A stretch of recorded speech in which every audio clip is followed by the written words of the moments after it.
Alright, good day once again mga kapatid. For this video, ito po, andito po tayo sa aking pabuhan. Ito po yung kanilang dapuan. So, last video, pinakita ko po sa inyo na bumagsak po ang kanilang dapuan. At ngayon, kita nyo naman oh, pakasilit po sa inyo.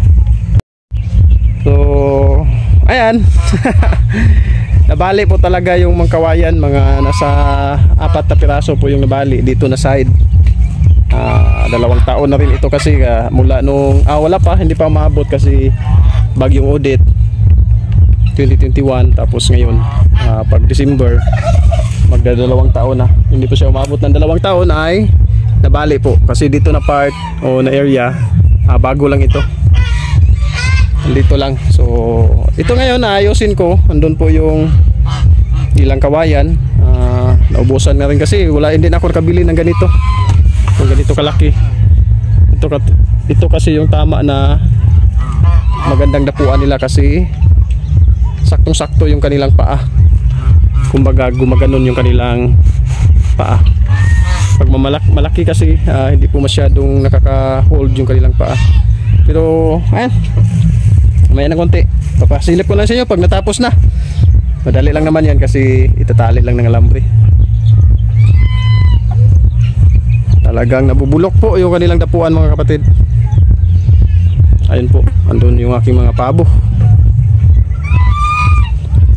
Hindi kagaya ng gansa. Itong gansa wala nang dapo-dapo, kaya walang problema sa dapuan kasi hindi sila dumadapo. And so may kaunting asula dito. Alright, let's go.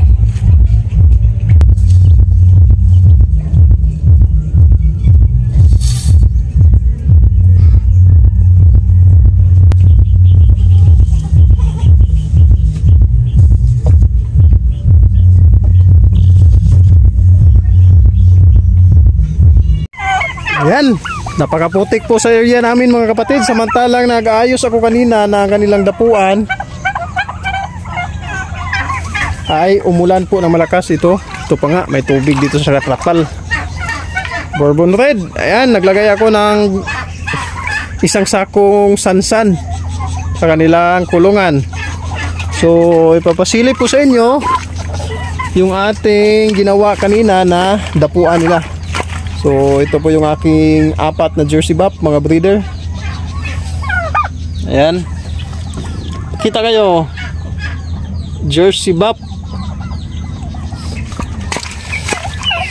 Lipat tayo dito sa kanilang dapuan. Ayan na po, doon po na area yung aking inayos kanina. So ayan, lagyan ko lang ng kawayan sa gitna. Nang sa ganoon ay dagdag support. Talagang nabubulok po kasi yung kawayan mga kapatid. Nasa ilang bisis na po akong nag-ayos nito.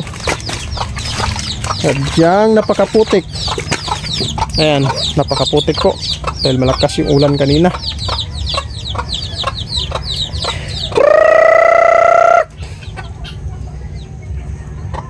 Pero ayos lang kasi doon na area, doon sa likod ng kubo na yun, tuyo naman doon sila nag-stay. Pero pag gabi dito sila dadapo. Ayan, temporary pa rin.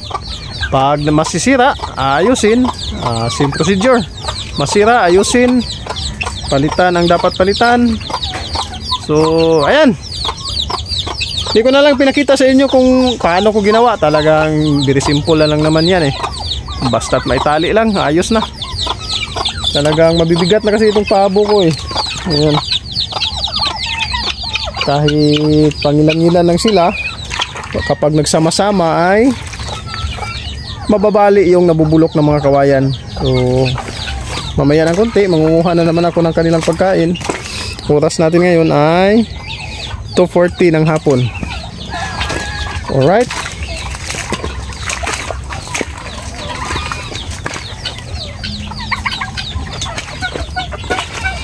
biri maputik talaga. Kita nyo naman oh, napakaputik. Dito lang sila nag-i-stay. Hindi naman masyadong maputik dito.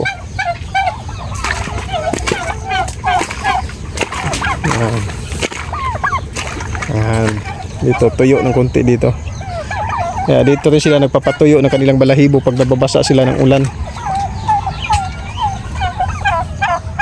So, ayun po mga kapatid, yun po yung kaunting kaganapan dito sa aking munting pabuhan. Sadyang nasira po yung kanilang dapuan dahil sa kanilang bigat at nabulok na po yung mga kawayan. Hanggang dito na lang mga kapatid, lagi nyo pong tandaan na ang paggawa ng mabuti ay di nagbubunga ng masama. See you on my next vlog. Bye bye.